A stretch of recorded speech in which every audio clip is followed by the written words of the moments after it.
सभी को सुबह की शुभकामनाएं। आज द्वितीय सोपान पद्य भाग में दूसरा जो भाग आधुनिक कविता के बारे में जानकारी प्राप्त करेंगे। आधुनिक कविता की जो पहली कविता है कुटिया में राजभवन, मैथिली शरणगुप्त लिखित ये कविता बहुत ही सुंदर कविता है। ये कविता सीता जी की वनवास की कहानी की जो कविता है उसके बारे में देखेंगे। पहले आप सभी को रामायण के बारे में कुछ बातें बताना चाहता हूँ, क्योंकि सीता जी वन आने का जो कारण, वन क्यों आती है, किस कारण से वन आती है, उसके बारे में देखेंगे। दशरथ अयोध्या का राजा। दशरथ को 3 पत्नियां, वो 3 पत्नियों में तीसरी पत्नी कैकेयी, पहली पत्नी कौशल्या, दूसरी पत्नी सुमित्रा, तीसरी पत्नी कैकेयी। एक दिन दशरथ युद्ध को जाता है। युद्ध करते समय ये हारने की स्थिति में रहता है। उस वक्त कैकेयी इसकी सहायता करती है। सहायता करने के बाद ये युद्ध को जीत जाता है। युद्ध को जीतने के बाद दशरथ कैकेयी को 3 वरदान देता है। वो कहता है कि 3 वरदान मैं तुम्हें दे रहा हूँ, तुम ये 3 वरदान तुम पूछो तो मैं तुम्हें दूंगा। कैकेयी कहती है कि अभी मुझे कुछ नहीं चाहिए, समय आने पर मैं पूछूंगी। इतना युद्ध का दृश्य। उसके बाद कुछ दिनों के बाद एक दिन की बात है, दशरथ दर्पण के आगे खड़े होकर अपने आप को देखता रहता है। एक जगह में इसको सफ़ेद बाल नज़र आते हैं। सफ़ेद बाल नज़र आने की वजह से दशरथ सोचता है कि अभी मैं बूढ़ा हो गया हूँ, तो मेरे बेटे को अयोध्या का राजा बनाना, ये सोचकर दशरथ अपने मंत्री से कहता है। मंत्री से कहने पर ये जो बात सारे राज्य में फैल जाती है, तो सारे राज्य के लोग खुशी से राम, जो पहला बेटा था, कौशल्या का बेटा राम था, तो कौशल्या के बेटे राम को राजा बनाने के लिए तैयारियां करने लगते हैं। सारी जो प्रजा खुशी से तैयारियां करते रहते हैं। तो कैकेयी की एक कामवाली रहती है, उसका नाम मंथरा। मंथरा कैकेयी को कहती है, तो राम राजा बनेगा तो तेरा बेटा क्या होगा? कैकेयी कहती है, तो राम होने के बाद मेरा बेटा भी राजा होगा। वो कहती है कि राम राजा बनता है तो वो बूढ़ा होने तक राजा ही रहता है। तेरा बेटा ये जो राज्य का एक सेनाधिपति या कोई दूसरे पद में रहता है, तो ये भी बूढ़ा हो जाएगा, तो ये कैसे राजा बनेगा? इस तरह का जो प्रश्न कैकेयी को मंथरा पूछती है। कैकेयी के मस्तिष्क में ये विचार आते हैं, हाँ ये ठीक ही कह रही है, तो अब मैं क्या करना? बहुत सालों की जो बात कैकेयी को याद आ जाती है। कौन सी बात? वो जो बात थी दशरथ के 3 शपथ, ये दशरथ को जाकर पूछती है, तुम्हें मुझे 3 शपथ किए थे ना, 3 वरदान दिए थे ना, तो वो 3 वरदानों को अभी मुझे देंगे। दशरथ कहता है, खुशी खुशी पूछो, तुम्हें क्या चाहिए पूछो, मैं तुम्हें शपथ किया हूँ देने के लिए, तो मैं दूंगा। तो पहली जो बात रखती है दशरथ के आगे, वो पहली जो बात थी, जो पट्टाभिषेक हो रहा है राम का, उसको रोकना। पहली जो बात। दूसरी बात, राम को वनवास भेजना। तीसरी बात, इसका जो बेटा कौन रहता है, इसका बेटा भरता को राजा बनाना, अयोध्या का राजा बनाना। तो दशरथ का दिल टूट जाता है, बहुत दुखी हो जाता है। तो भी उसको उसके जो वादे के अनुसार इसको चलना था, इसके वजह से ये कहता है कि हाँ ठीक है, मैं करूँगा। क्योंकि उन दिनों के लोग, एक बार वो लोग सौगंध ले लिया तो अपना जीवन समर्पित करके अपने सौगंध को निभाने वाले लोग थे, उसके वजह से वो मान लेता है। तो वहाँ पहली जो बात थी, राम का जो पट्टाभिषेक रोक दिया गया।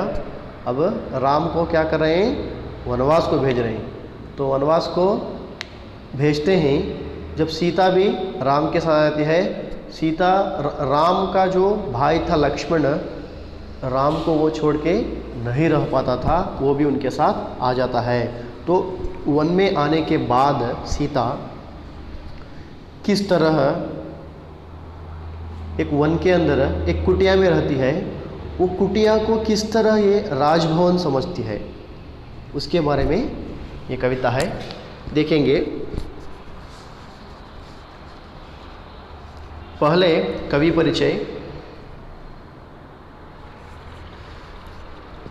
मैथिली शरण गुप्त हिंदी साहित्य के आधुनिक काल के प्रख्यात रचनाकार गुप्त जी का जन्म 1886 में चिरगांव, झांसी, उत्तर प्रदेश में हुआ।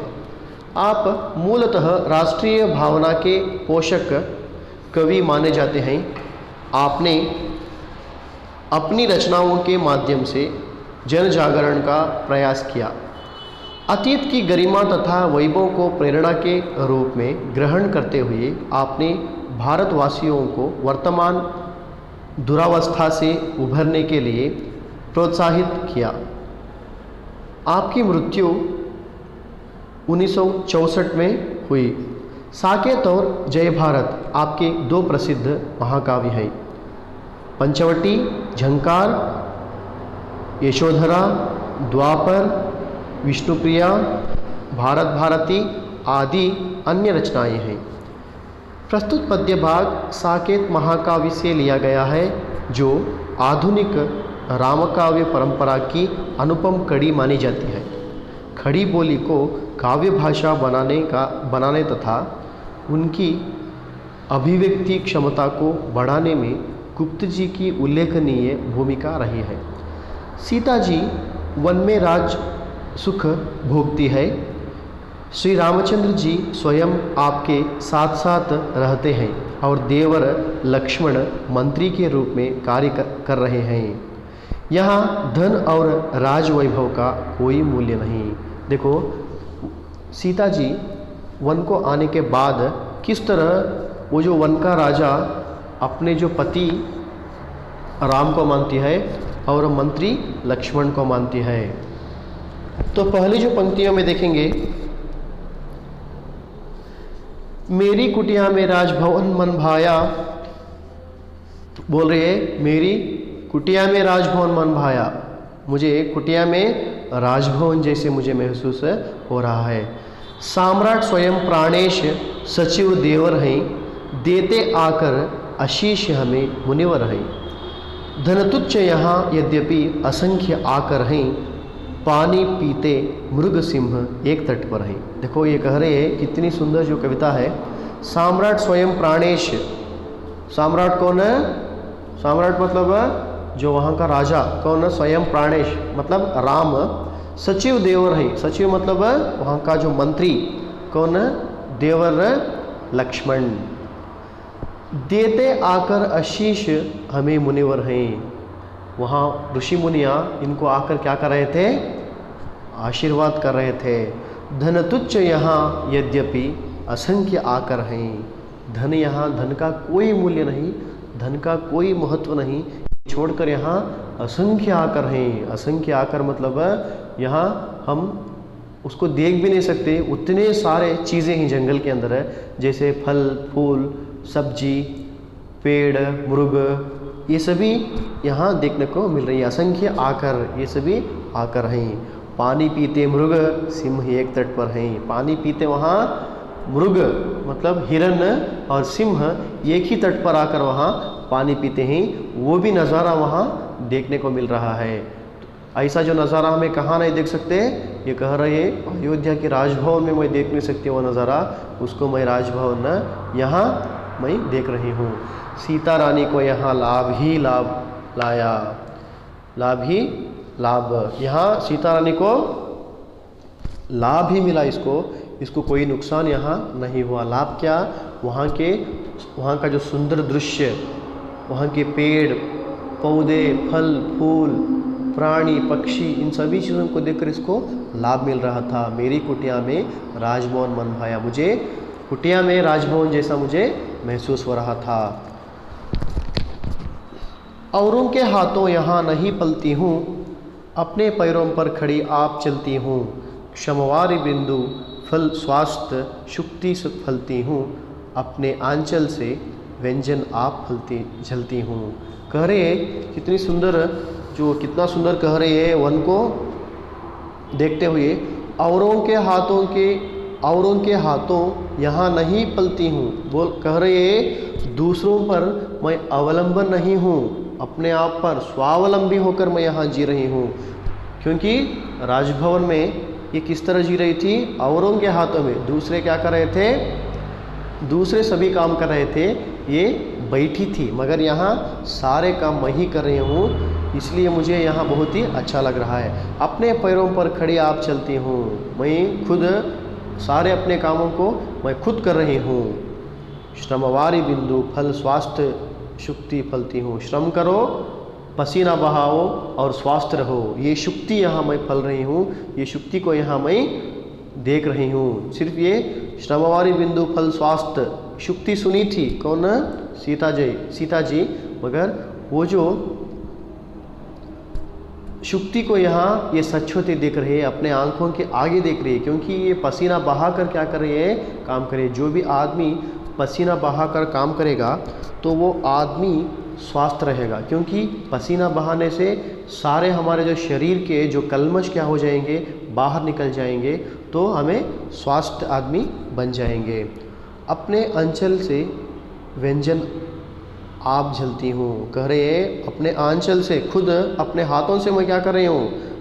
खाना बना रही हूँ। क्योंकि वो राजभवन अयोध्या में थी, जब कोई दूसरे इसको खाना बना के दे रहे थे ये खा रही थी, मगर यहाँ खुद अपने हाथों से खाना बना के ये खा रही है। ये सभी करने से इसको क्या महसूस हो रहा है? आगे बोल रही है,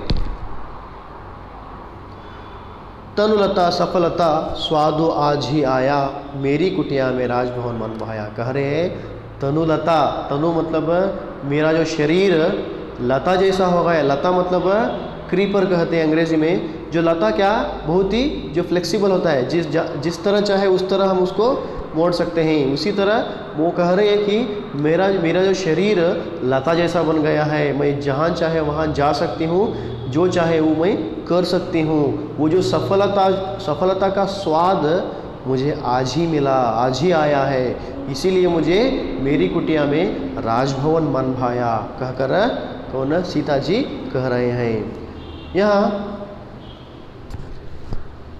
तो और दूसरी पंक्तियों में कह रही है, किसलय कर स्वागत हेतु हिला करते हैं, मृदु मनोभाव सम सुमन खिला करते हैं। डाली डाली में नव फल नित्य मिला करते हैं, तृण तृण पर मुक्त भार झिला करते हैं। देखो कितना अच्छा जो ये सुंदर ढंग से कह रहे हैं, किसलय कर स्वागत हेतु। ये कह रहे हैं जो सॉफ्ट हैंड्स, किसलय कर मीन्स सॉफ्ट हैंड से स्वागत कर रहे हैं। कौन? जो पेड़ों के डालियाँ इसको हिला हिला कर स्वागत कर रहे हैं कि यहाँ आओ, यहाँ आओ।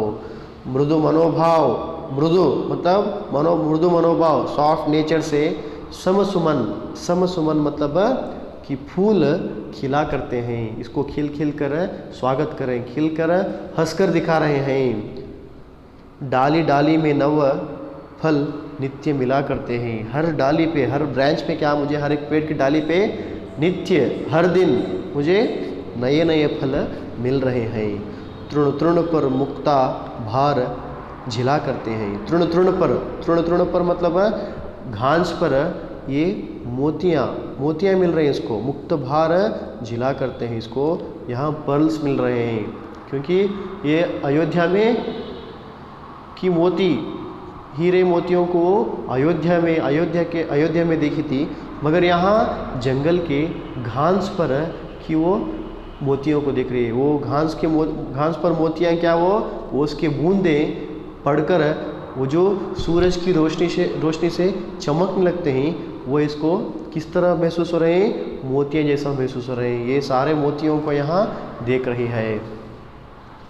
निधि खोले दिखला रही प्रकृति निज माया, मेरी कुटिया में राजभवन मन भाया। कह रहे हैं निधि खोले दिखला रही, प्रकृति उसकी जो निधि को खोलकर दिखा रही है। वहाँ क्या वो निधि, जो भी घास पर जो देख रही है मोतियाँ, पेड़ पौधे, और पेड़ों में हर दिन फल, पौधों में क्या, फूलों को देख रही है, लताओं को देख रही है, और भिन्न भिन्न प्रकार के पंछियों को देख रही है, और भिन्न भिन्न प्रकार के प्राणियों को देख रही है। ये सभी क्या है, इसके लिए यहाँ निधि है, ट्रेजर है यहाँ।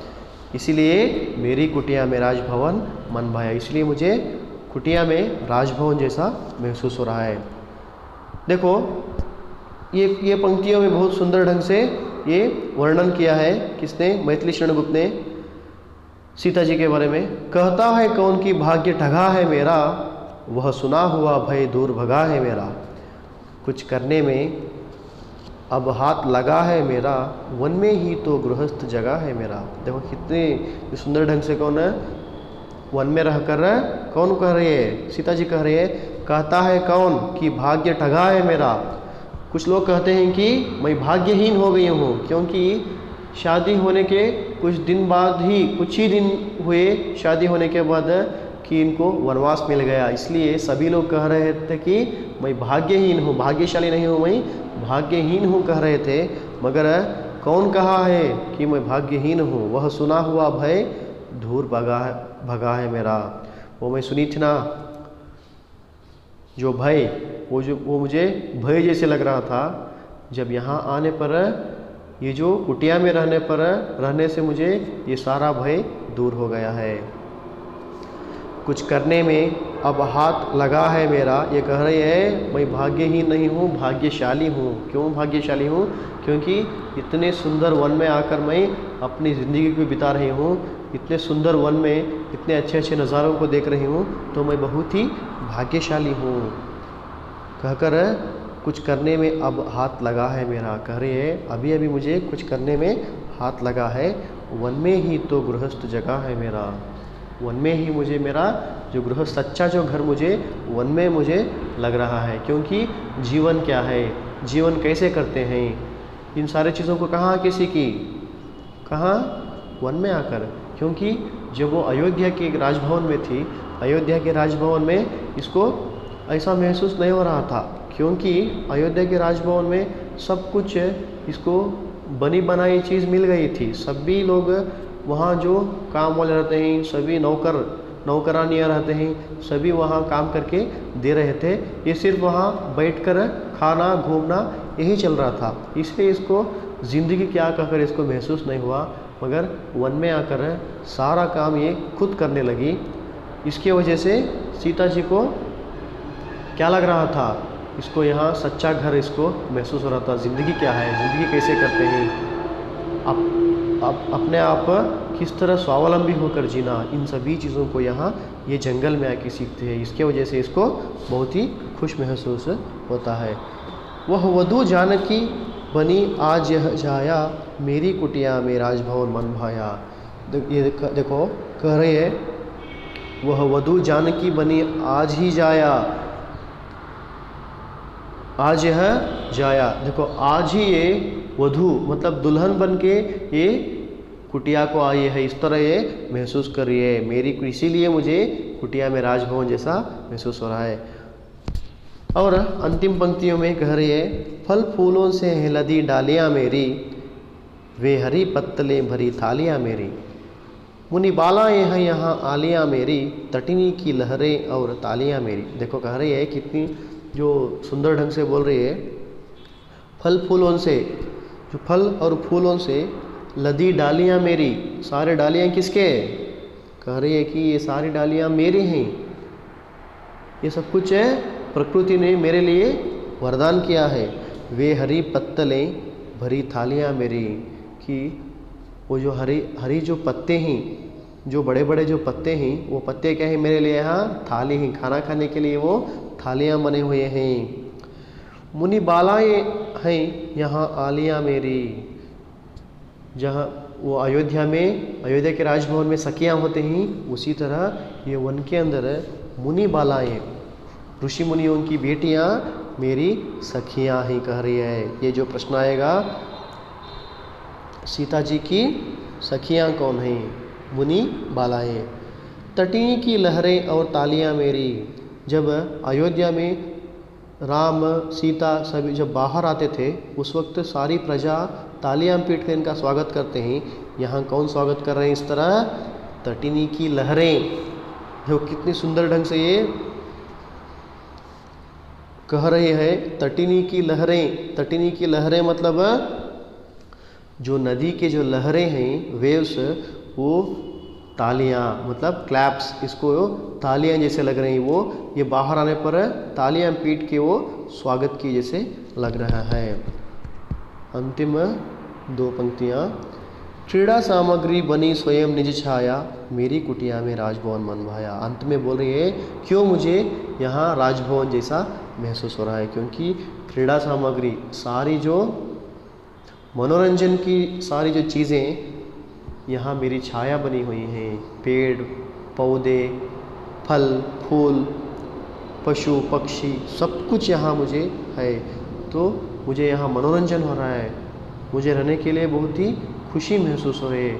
इसकी वजह से मुझे यहाँ कुटिया जैसा महसूस हो रहा है, मेरी कुटिया में राजभवन, मेरी कुटिया में मुझे राजभवन जैसे मुझे महसूस हो रहा है, कह रहे हैं कौन, सीता जी। आप लोग ये पद्य समझ गए होंगे। आपको कोई संदेह हो तो आप मुझे पूछ सकते हैं। यहाँ कुछ प्रश्न दिए गए हैं, उन प्रश्नों के उत्तर लिखिए। धन्यवाद।